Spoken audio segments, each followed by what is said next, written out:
بسم اللہ الرحمن الرحیم۔ عزیزان من، رضوان سلیم ایک اور کتاب کے ساتھ حاضر ہے۔ آج کی کتاب آپ دیکھتے ہی پہچان جائیں گے۔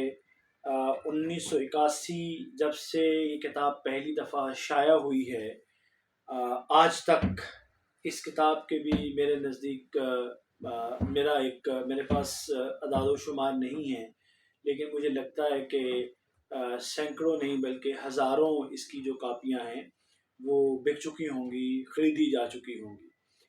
اس کا نام راجہ گدھ ہے اور یہ بانو قدسیہ صاحبہ نے لکھی ہے۔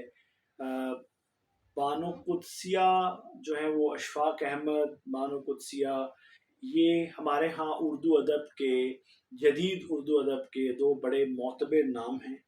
یہ صوفی منش قسم کے ادیب ہیں، جنہوں نے پاکستان بننے کے بعد جن لوگوں نے پاکستان کی تشکیل میں، پاکستان کے ادب، پاکستان کے فنون لطیفہ کے اندر بڑا اہم کردار ادا کیا، ان میں اشفاق صاحب اور ان کی اہلیہ بانو آپا کا نام ہمیشہ سنہری حروف پہ لکھا جائے گا۔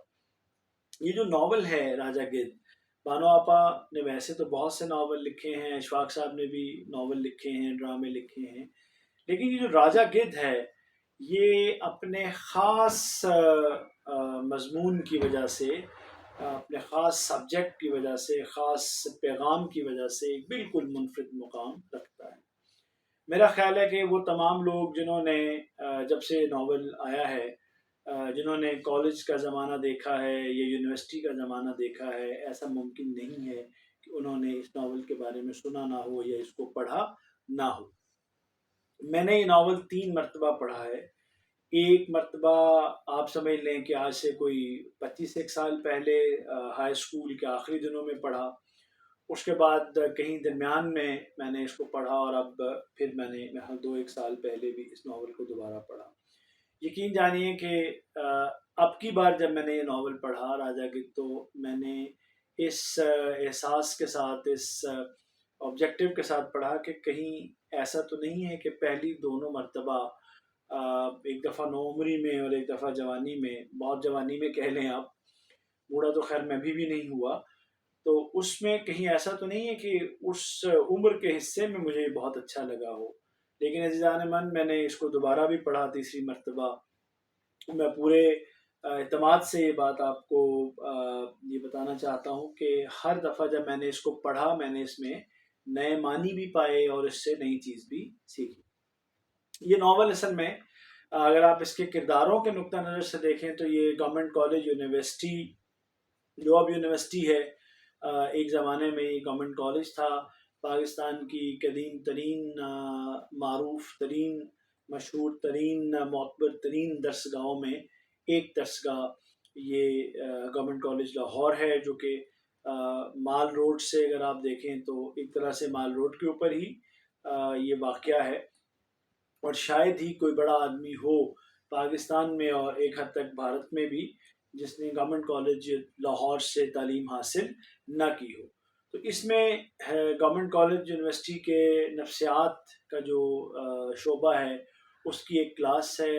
اس کلاس میں کچھ پروفیسر سہیل ہیں، اس میں قیوم ہیں، ایک دیہاتی پس منظر کے شخص ہیں، قیوم ہیں، اس میں آفتاب ہیں، اس میں سیمی شاہ ہیں، اور اس میں دیگر لوگ ہیں۔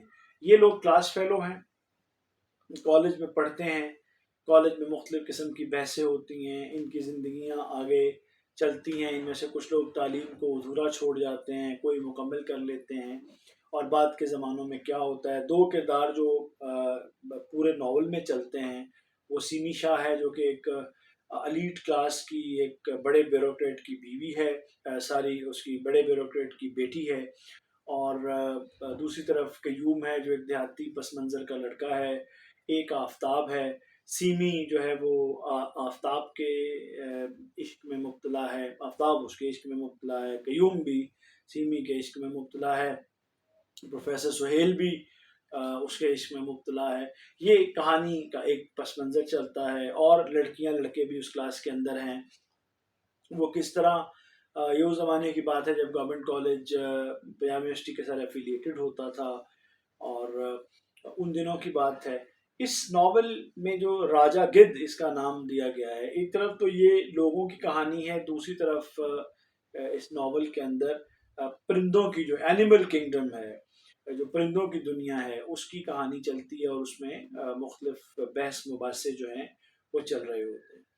اس ناول کا جو تھیم ہے، جو اس میں اور بھی بہت سے کردار آپ کو ملتے ہیں آگے جا کے۔ اس میں کمتل کا کردار ہے، اس میں طوائفوں کے علاقے کا ایک کردار ہے، ریڈیو اسٹیشن ریڈیو پاکستان کا کردار ہے، کافی ساری اور چیزیں آپ اس کے اندر ملتی ہیں۔ لارنس گارڈن جو باغ جناح ہے، اس کا بہت اس کے اندر ذکر ہے، بڑا اس کا کردار ہے۔ میری اپنی بھی لارنس گارڈن سے بڑی وابستگی اس لیے ہے کہ میں نے جہاں پر نوکری کی ہے حالیہ سالوں میں، قریباً 12 سال سے زیادہ جو میرا دفتر رہا ہے وہ لارنس گارڈن باغ جناح کے قریب تھا، اور میں نے قریباً 12 سال سردیوں میں دوپہر کی اور گرمیوں میں شام کی جو واک ہے، جو ایکسرسائز ہے، وہ باغ جناح میں کی ہے۔ اور یقین جانیے، جب بھی میں باغ جناح میں واک کرتا تھا تو کوئی دن بھی ایسا نہیں آیا کہ جب راجا گدھ میرے ذہن میں نہ ہو اور میں نے اس کے بارے میں نہ سوچا ہو۔ تو اس ناول میں اصل میں جو پیغام بانو آپا نے دیا ہے، جو اس کا تھیم ہے، پیغام ہے، ناول بہر بہت دلچسپ ہے، آپ کو چھوڑتا نہیں ہے۔ تو اس میں پیغام اصل میں جو بانو آپا نے دیا ہے، وہ پیغام حلال اور حرام سے متعلق ہے، کہ اگر آپ رزق حلال کماتے ہیں، رزق حلال کھاتے ہیں، رزق حلال سے اپنے بچوں کی پرورش کرتے ہیں، تو وہ بھی بولتا ہے۔ اور اگر آپ رزق حرام کماتے ہیں، رزق حرام کھاتے ہیں، اس سے اپنے بچوں کی پرورش کرتے ہیں، تو وہ بھی اپنے اثرات دکھاتا ہے۔ تو اس میں انہوں نے ناول میں یہ بتایا ہے کہ گدھ جو کہ مردار خور ہے، اس لیے جو حرام کھانے والے اور حرام کاری کرنے والے لوگ ہیں، ان کو انہوں نے گدھ سے تشبیہ دی ہے۔ اور اس میں جو پرندوں کے درمیان گفتگو ہوتی ہے، جو مباحثے ہوتے ہیں، اس کے اندر ایک اہم نقطہ یہ ہے کہ جو گدھ جاتی کے لوگ ہیں، جو گدھ ہیں، جو مردار خور ہیں، ان کے اوپر دیوانگی طاری ہوتی ہے، اور ان کو معلوم نہیں ہوتا کہ وہ بے قابو ہو جاتے ہیں۔ ایسے ہی اس ناول میں بانو آپا نے بتایا ہے کہ وہ لوگ جو حرام کاریوں میں مبتلا ہوتے ہیں، حرام رزق کھاتے ہیں، ان کے اوپر بھی دیوانگی طاری ہوتی ہے۔ اور کسی بھی قسم کی حرام کاری جب آپ کرتے ہیں یا حرام کام کرتے ہیں، اور تو اس کے اثرات صرف آپ تک محدود نہیں رہتے ہیں، بلکہ اس کے اثرات آپ کی آگے نسلوں کو بھی پہنچتے ہیں، نسلوں کو بھی جاتے ہیں۔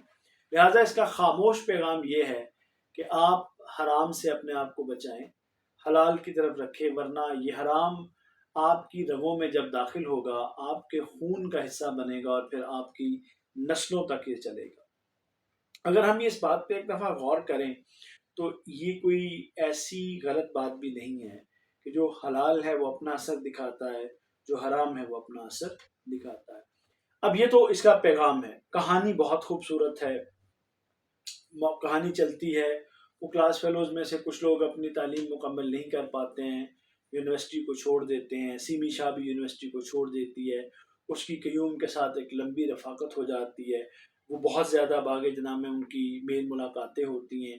پھر ایک وقت آتا ہے کہ سیمی جو کہ آفتاب کے عشق میں مبتلا ہوتی ہے، آفتاب کی شادی ہو جاتی ہے، اور اس کے بعد آفتاب ملک سے باہر چلا جاتا ہے، اور جو سیمی ہے وہ ایک طرح سے نفسیاتی مریض بن جاتی ہے۔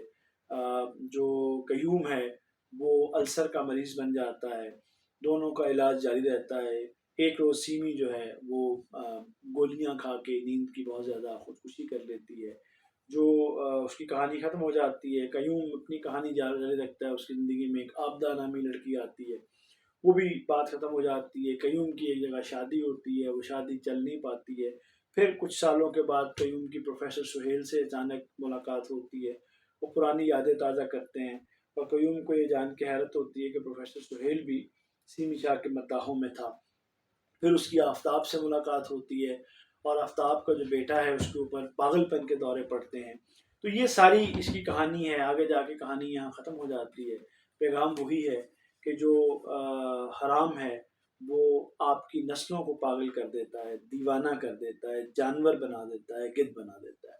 تو عزیزان من، امید ہے کہ آپ کو راجا گدھ کی یہ کہانی، ویسے تو اس کا حق نہیں ادا ہو سکتا، میں آپ لوگوں کو ترغیب دوں گا کہ آپ کو موقع ملے تو آپ بانو آپا کا یہ شاہکار ناول